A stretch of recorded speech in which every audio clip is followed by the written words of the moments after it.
What's up, Bigger Pockets? I'm Dave, and today I'm coming to you live from inside my buddy's missile silo. Now you might ask, what does a missile silo have to do with a video about cash reserves? And the answer is absolutely nothing, but you're gonna learn about cash reserves in this video. So essentially, I'm here because there's 7 or 8 of us who are all real estate investors, mostly financially free. A friend of mine bought a missile silo a while back. He's actually been a Bigger Pockets Money podcast guest, Hugh Carnahan, and we decided to come here, drink some beer, hang out in a missile silo, and talk real estate. While here, I was like, I'm supposed to make some videos for Bigger Pockets. I'm gonna record one right now. If you were to flip the camera around and look that way, there is an 18-story hole into the ground where an Atlas Class 1 missile used to be. And then this way, there are 2 living areas, and it goes out to the ground. We're about 40 to 50 feet underground right now. Hopefully there's not too much of an echo. I deadened it as much as I could with blankets and stuff, but it is a missile silo. So cash reserves, right?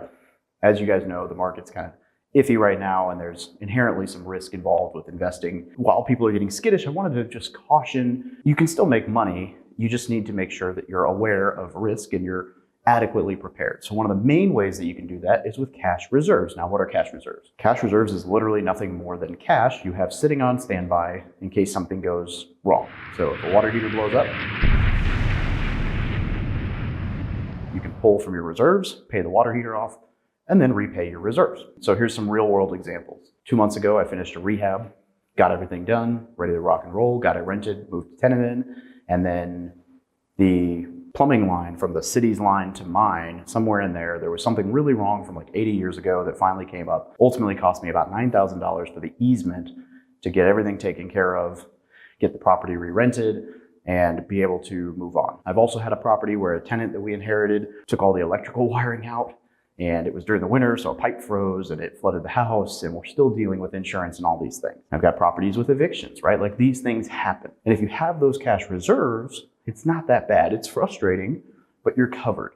If you don't have the cash reserves, this could derail your entire business, right? You don't want to be stuck in a situation where you have to sell a property in order to fix another property, or pull equity, or pull a personal loan, or use a credit card, or really change any part of your plan and or strategy in order to make this happen. So what you want is you want to ensure that you have adequate cash reserves. So what does that mean? It's going to be different for everyone, right? For me, I like to think of it as like $10,000 per property, and you can kind of scale that as you see how your portfolio works out. But you're going to want to have cash on hand that's enough to cover things like a water heater or a furnace or HVAC or a roof, because these things can happen, right? Or tenant turnover, or tenant messing up your house and updating. Like, you're gonna want to have that cash on hand, which is one of the reasons I like the low down payment mortgages, because it means that if you pay like a smaller down payment, you can keep more of your cash in reserves, which actually makes it less risky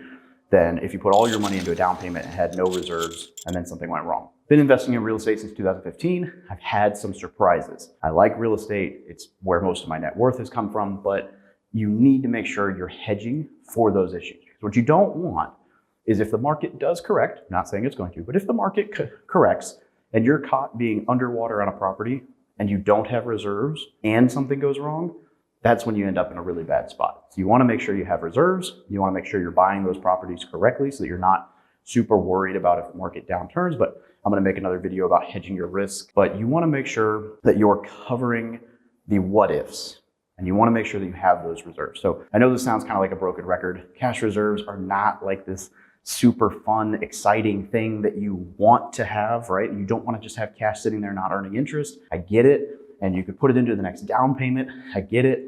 But you have to earmark it and make sure that you're not going to use it. I have been caught before where I used some of my cash reserves for a down payment, and then I needed to replace a roof, and I was running around like, where do I get the money? And it worked out. I learned my lesson. I now maintain more cash reserves, and I keep a better handle on actually maintaining those. Inherently, there is risk in real estate investing. Things are going to go wrong, and you need to budget for them ahead of time if you want to set yourself up for success. I know this is kind of a shorter video than what I normally do, but cash reserves is pretty simple, right? Like, keep the money on hand so that if something, or when something goes wrong, you have the money already. That's how you protect your business. That's how you make sure that you can keep going long term.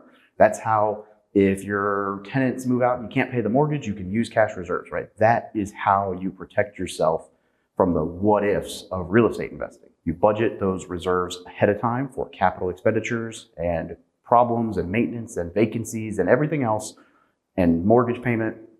And you just make sure that you have this money on standby so that if something goes wrong, you're covered. Hope you got something out of this. Make sure you like and subscribe to Bigger Pockets, and have a great day.